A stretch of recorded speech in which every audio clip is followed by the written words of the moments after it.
Hey, welcome back for another episode of Porn Brain Rewire, the podcast with me, Dr. Trish Leigh. Today, let's talk about porn fantasy versus joyful reality. You cannot have both of them, so you have to choose. I'm going to point the way on how to make that decision today. So, before we do that, I just want to remind you that this podcast is part of my community outreach program for the nonprofit organization that I founded. It's called Porn Brain Prevention. You can find it at pornbrainprevention.org. The point of the nonprofit is to raise money so that we can create programs for children and adolescents so that they never get caught in the porn loop and need support to get back out. So it's educational in nature, helping young people to avoid the dangers of porn. So if you're inspired, please go over to pornbrainprevention.org and join me in the mission. Thank you. Okay, so let's dive into porn fantasy versus a joyful reality. Now, a segue from the thought of the nonprofit organization is that more people than ever report that they are using pornography. 85% of all ages, 12 to 85. It's to me, it's terrifying because porn use has become so normalized that so many people are doing it. Forget the fact that it's normalized, it's affordable, accessible, and anonymous. That's the three A's that make porn so dangerous. Porn in your pocket, even 12-year-olds have it. So we know that more people than ever are consuming porn. We also know from science that even if you watch porn one time a week, and if you're trying to reduce your porn habit, it still has negative impact on your brain. So, when we talk about porn fantasy versus joyful reality, to me, there really isn't a choice, but I still want to lay it out for you. And I want to help you to be able to make the choice that's best for you. So, to be able to do that, let's dive into first what porn fantasy is, secondarily, what a joyful reality can be, and then how you make that decision. So, porn fantasy. If you consume porn on a regular basis, we know that those intrusive thoughts from porn, euphoric recall, as it's called, will pop back into your mind and will basically bait you into porn masturbation and a PMO habit, as they call it. So, that porn fantasy, guess what it's born out of? Not sex at all. It's born out of high levels of dopamine. Dopamine is known as the molecule of more motivation and pleasure. So, the industry isn't dumb. The platforms are made in a very specific way to give your brain dopamine and continue to have it seek and search for novelty of dopamine at higher levels, all capitalizing on evolutionary biological needs that have been completely distorted. So we know that, and I know a lot of people, especially when they're really caught up in a porn habit, they will go to these biological needs and go, oh, well, what about the Coolidge effect? My need for novelty is like, no, it's not the need for novelty. Those are non monogamous animals that are not interested in pair bonding, love, and connection. They are interested in copulating with as many partners as possible so that they can create lineage. But at the same time, even that is distorted by dopamine in those studies. So, actually, one of the studies shows that it's a rat study on the Coolidge effect, which this is not what I meant to talk about, but since I'm already knee deep, there's a rat study that looked at the Coolidge effect that found that a rat, after it was satiated by copulating with its partner, when it was exposed to a new novel partner, it would have sex again. But it was related to a 44% increase in dopamine because of the novelty. So, again, novelty and seeking and searching is what porn is about. And it capitalizes on this non monogamous, animalistic, primitive need that is in people, but not in the way that we move through society. Because obviously, if you're watching porn that doesn't serve evolution because it's consumption, it's not having sex with lots of partners to have a lineage. It's been completely distorted. But anyways, that's a sidebar. So not quite sure how we got to that sidebar, but I'm going to make my way back to dopamine is how we got there. It's high levels of dopamine why you're going to porn fantasy. When porn fantasy pops in your mind, it is a call for more dopamine for mood regulation. So when you consume porn, your brain is exposed to very high levels of dopamine called a supernormal stimulus. Your brain is flooded with dopamine. Then, when you are outside of the screen and you need mood regulation, you basically have taught your brain when it's stressed out, when it's bored, when it's dealing with emotions. The way that you offset that is by going to porn and masturbation for mood regulation. So, porn fantasy is about dopamine. The dopamine is designed to take you out of your reality. It's to take you into fantasy. Fantasy is an unreality. But the more you go there, the more you want an unreality, a thing that doesn't exist. And it's driven by high levels of dopamine that are shown to desensitize the reward center and the reward pathways in your brain. So, porn fantasy number one is associated, excuse me, is associated with very high levels of dopamine that will keep you seeking and searching for novelty at higher levels. That's why a porn habit escalates due to habituation. Habituation means your brain got used to the dopamine levels that it was getting and it wants more. So it escalates to those higher levels of dopamine. So, porn fantasy is associated with dopamine. For our porn fantasy category, I'm going to stick to 4Ds, and the next three are all a decrease. So we know when you're consuming porn fantasy, it gives you a decrease in self esteem. Think about that for a minute. Self esteem is shown to go down for people who consume porn.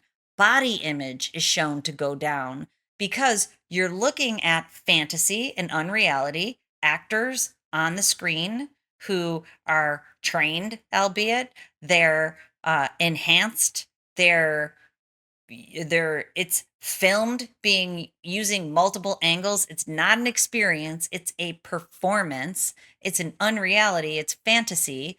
So the more you expose your brain to that, you feel like I don't measure up to that. But it's not real. You don't measure up to fantasy, but you're still measuring yourself to that bar. And we know from the science there's a decrease in self-esteem and a decrease in body image. You think your body looks worse than it does, and your self worth goes down. We also know that when porn use tips into addiction or compulsion, and you know you have to go back to it and you don't really have control over it, that can be very stressful. Addiction is very stressful, and recognizing that you need it can also impact your self-esteem and your self-worth. You realize, I don't really want to have to do this thing all the time, but I do need to because I'm addicted to it. Compulsion, you're being pulled back into the screen, and then those porn fantasy thoughts are popping into your head, intrusive thoughts, pulling you back for more mood regulation.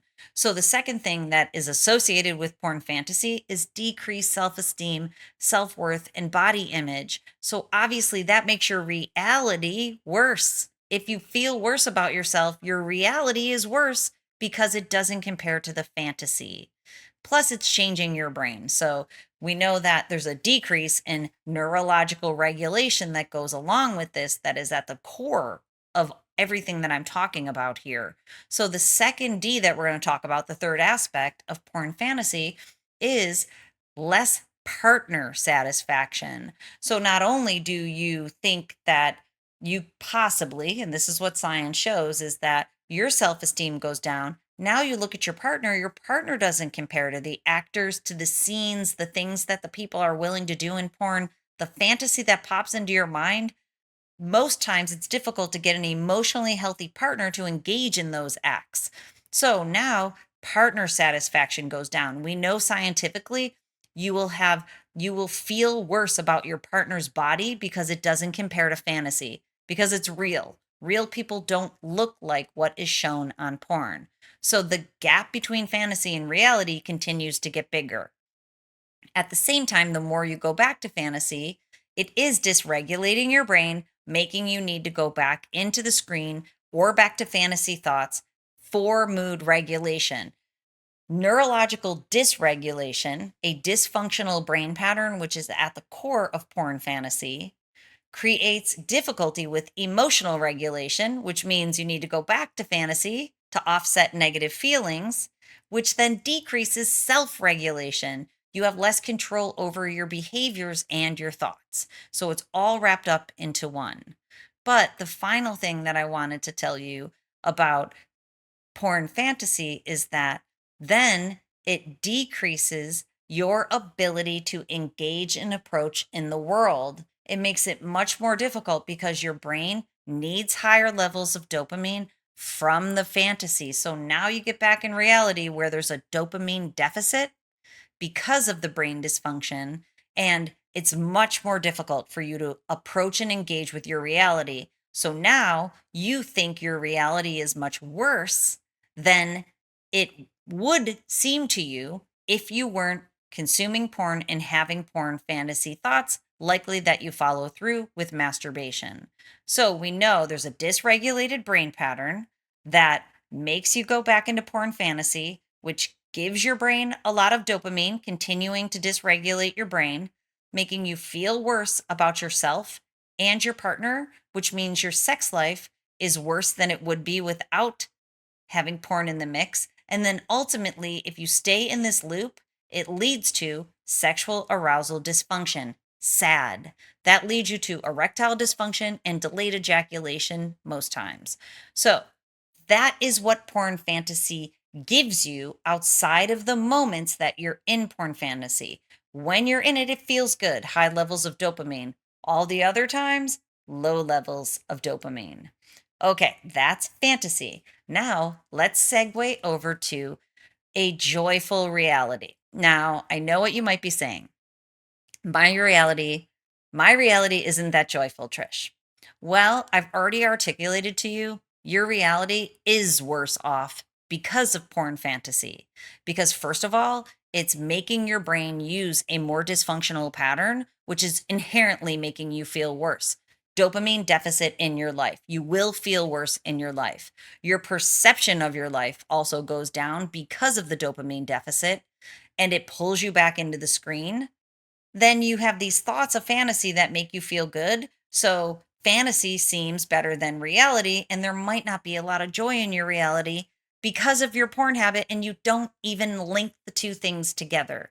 That's what I want you to know, because many people don't know that until they do. And once they know, knowledge is power, my friend. You can use it to make the choice between porn fantasy or joyful reality, because you can't have both. You have to choose one. So your reality might inherently be worse because of your porn habit, and you might not even see it because we know self awareness is low when you're caught in a porn habit. So your reality inherently might be worse. But how do you get back to a joyful reality? You get back to a joyful reality by not disengaging and not approaching. We know a porn habit and fantasy is a way of disengaging from reality. So your reality became worse because of it, and now you continually disengage from that reality. But I also want to challenge you here too, is that when you escape into porn and fantasy, you are doing less of the things that you could do to make your reality joyful. So you're off purpose. So, one thing I want to share about a joyful reality is it's purposeful, and a purposeful reality doesn't have the time and the energy for escapism or for porn or for fantasy. Your brain doesn't need it. Your reality is joyful and wonderful. There's no need to escape from it. So, partially, your reality probably isn't joyful because of porn creating the dopamine deficit. But on the same hand, there's probably things you could do outside of your porn habit to create more purpose and to create more joy in your life. I also want to remind you that the dysfunctional brain pattern that leads to needing a lot of dopamine, that dysfunction inherently makes it so that being purposeful is difficult, and seeing and creating the joy is difficult also. So, at the core of less joy is a dysfunctional brain pattern. Know that. So, to have a joyful reality, it's imperative to get back on purpose. It's what I call superconscious living. It's divinely inspired, the thing that you and only you love to do, the role that you play here on the spinning marble in outer space called Earth. We all have one purpose that we were deemed to be the best at on this earth. And you have one, whether you are activating it and sharing it with the world. I can just give you a couple examples. I'm doing my thing. Here I am. I was born to educate, I was born to inspire people. I want people to know when you heal your brain, you don't need these other things. That brain regulation is the spice of life. It allows you to show up and to have the courage to do all the things that you want to do and that you deserve to do. And I want to empower people so on the last day of their life, they are psyched about the road that they traveled, even if it was difficult. That's what I'm born to do. And that's what I'm here doing. My precious daughter, she loves to ride horses. She's riding horses right now. I don't want to ride horses all day long. That's not in me. That's not my divinely inspired purpose.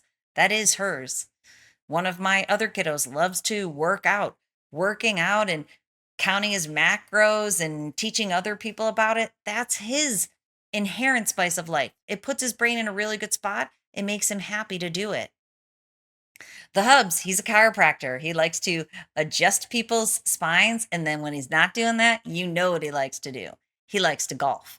He has golfed a lot lately. And so that is, he loves to be on purpose at work and he loves to play golf outside of that. So, what do you love to do? What's your purpose? What do you love to do at work? We all have ways that we contribute to the world. That way isn't the thing that matters. What matters is that it's your way, it's the thing you want to do to contribute. And the reason contributing is important is because we know that porn fantasy is associated with high levels of dopamine.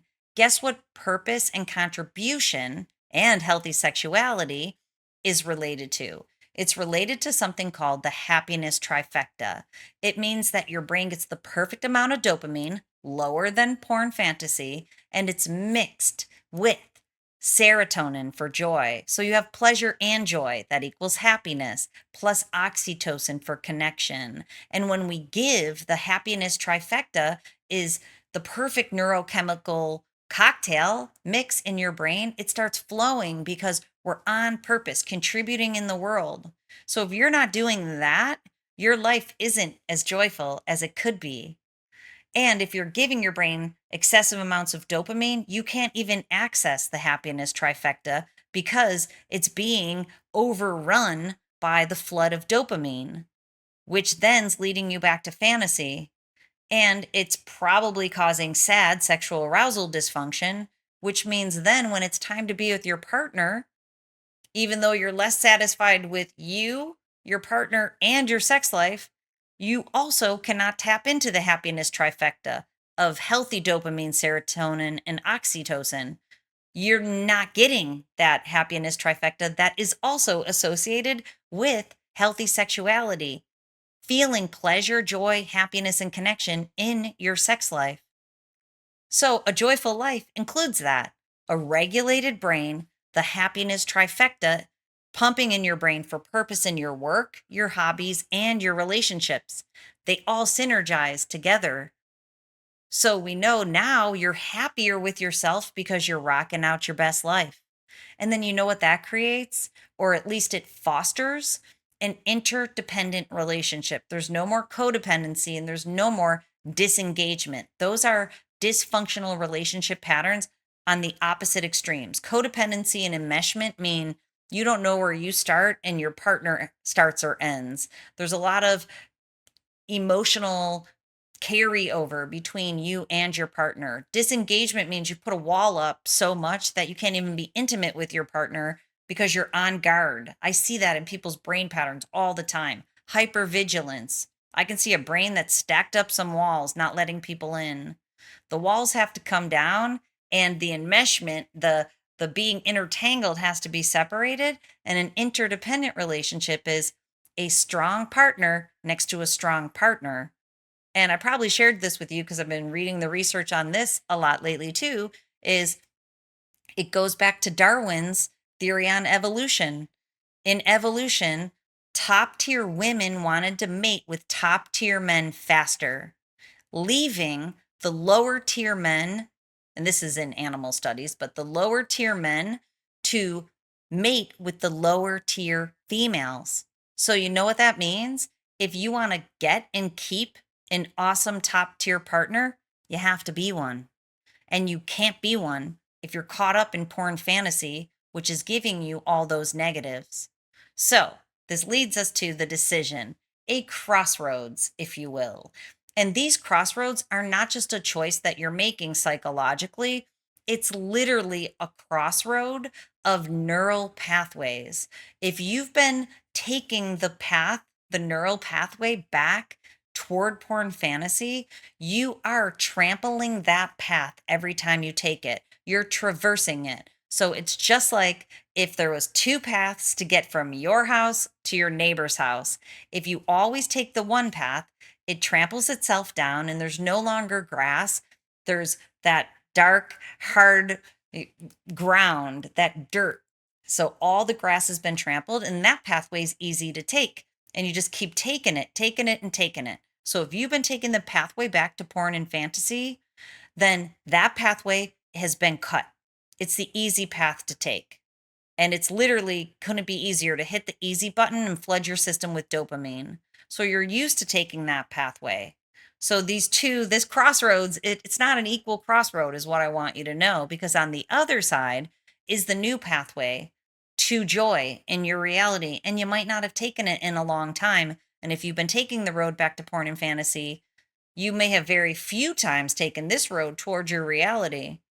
So now the choice is this might be more difficult because you have to trample that grass down. And as you trample the grass down towards joyful reality, the grass is going to grow over the other pathway. And this is literally how neural pathways work too. Neurons that fire together wire together. We need to start firing the neural pathways in the neurons, the cells in your brain and the electrical energy. We need to get it firing towards the joyful reality. It'll become more joyful as you keep doing it. And then anti-Hebbian learning theory says that when you take the new pathway and neurons that fire together wire together in the new direction, those neurons are going to unwire themselves. So we want to unwire the path back to porn fantasy while you wire the path towards your new joyful reality. And if you don't believe this can happen, it can happen. I've helped thousands of people be able to do this. Unwire, rewire, hardwire. You have to unwire the pathway back, which it can be tricky, but there's mechanisms to do it. Rewire the pathway towards the life that you want. You have to know you deserve it. You have to know the action steps to take. You have to have the courage to do it. Fundamentally, you have to have a healed brain underneath to be able to do it. Then you have to have the courage in the face of fear to keep going. But when you do, you will hardwire in that new, better brain pattern and the thoughts and the actions that create the flywheel that keep the positive change going, which is called a positive feedback loop. You will make the upward spiral happen while you break that downward spiral. So I want you to know you really can't have them both, because if you just think about it logically, they are opposite. They're diametrically opposed. So you can't take both pathways. And if you keep taking them back and forth, I've already pointed out to you, you'll have a reality, but it won't be the joyful one that you want. You'll have a lesser version of the reality, which inherently will make you not want to take that path and to take the other one. So they cannot coexist. You have to make the choice. And the choice that I hope you make is to leave porn and fantasy behind, get on purpose, rock out your best life, and enjoy it, my friend. All right. If you're looking for help on the journey, please go over to drtrishleigh.com. If you want to have your brain map to see what's going on in there, I can show you. Please check out the page on QEEG brain mapping. What's involved in that is we spend an hour together over Zoom. I go through your whole brain map. I connect it to your history and how you're using your brain right now, and I can help you make a plan forward. If you want to get started right away, I offer a digital program, Porn Free Brain Forever. It also covers other sexual acting out behaviors like masturbation and honestly, anything else you can think of or hopefully you don't know about. But you can get into that program, get started right away in that program. I offer a monthly group coaching. So it's a perfect start. And at any time, if you want to move into personal programs, they're there for you too. All right. I hope this helps you out. And until next time, control your brain or it'll control you.